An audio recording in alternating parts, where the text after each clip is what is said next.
Bonjour à toutes et à tous. Quand on prend chaque pièce du puzzle séparément, on ne comprend pas vraiment la gravité de la situation. Mais c'est une fois qu'on a une vue d'ensemble sur la réalité qu'on réalise l'énormité de la chose. Et une fois qu'on a rassemblé justement les pièces du puzzle, euh, qu'on voit clair, quel choc. Parce que pour la plupart d'entre nous, on nous a rassemblés dans des cités, des villes gigantesques et pour la plupart dans des tours de béton, des immeubles, des résidences, etc.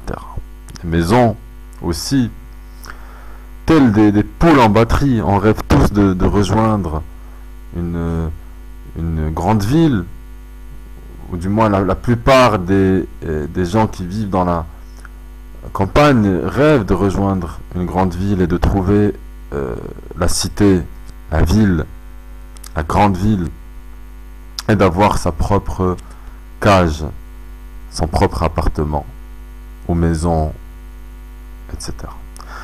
Et ensuite, on va se battre dans cette société, dans cette cité, dans ce village, dans cette ville, pour voir se faire une place dans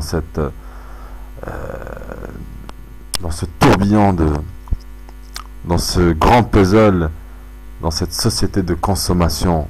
Et oui, la plupart vont passer 15 ans de leur vie derrière des bancs d'école, ensuite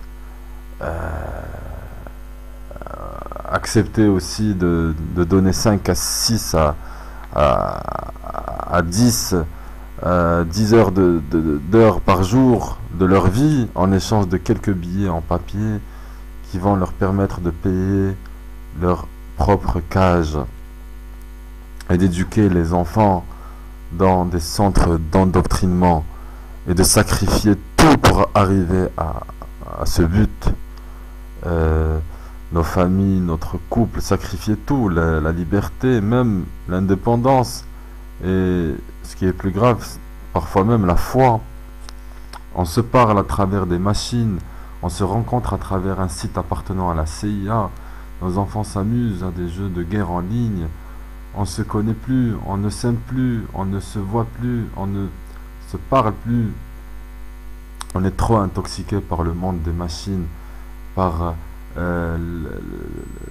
qui a envahi nos vies et par un monde d'illusions rempli de scènes et de choses qui sont pas vraies, de science-fiction et aussi d'un monde qui est en train de se détruire sans savoir quoi faire au final. On s'échange des photos, on regarde des vidéos, on lit des articles, on sort, on rentre, sans savoir le vrai du faux, le bien du mal. Tout est mélangé, tout est confus, et on ne sait, à l'intérieur de notre cœur, on ne sait plus, on se dit que quelque chose ne tourne pas rond. Effectivement, ça tourne pas rond, mais on ne sait pas comment répliquer à tout ça et comment s'organiser pour retrouver notre libre arbitre.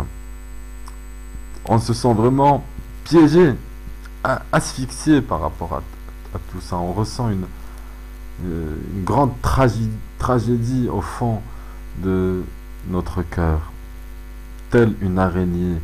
Le système actuel a bâti autour de nous des toiles visibles et invisibles. On souffre, on est tracassé, la plupart sont avachis face à tout ça. Et pour oublier tout ça, on s'invente des loisirs pour se donner l'impression qu'on vit et qu'on a le choix. Mais au final, on sort, on écoute de la musique, on boit, on mange, on dort, on fume, on court derrière un paradis perdu. Car autour de nous, qu'est-ce qu'on retrouve? On retrouve des zombies, des des zombies, nous sommes encerclés de sourds, de muets et d'aveugles. Qui peut entendre, qui peut voir, qui peut comprendre? Personne. Ceux qui nous sont les plus proches nous croient complètement fous. Et pourtant, on garde toujours l'espoir. Car il y a une porte au loin, là-bas, une porte lumineuse, majestueuse et rassurante. On peut l'apercevoir, mais elle est loin, et le chemin pour la rejoindre est parsemé de clous, de trous, de monstres, de précipices.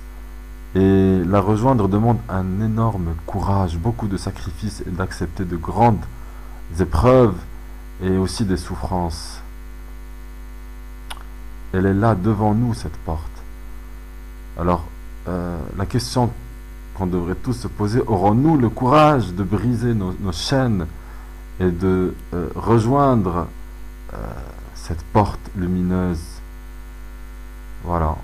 J'aimerais partir et oublier tout ça, mais le souvenir de cette porte est gravé à jamais dans ma mémoire. Je vous remercie de m'avoir écouté et à la prochaine. Merci.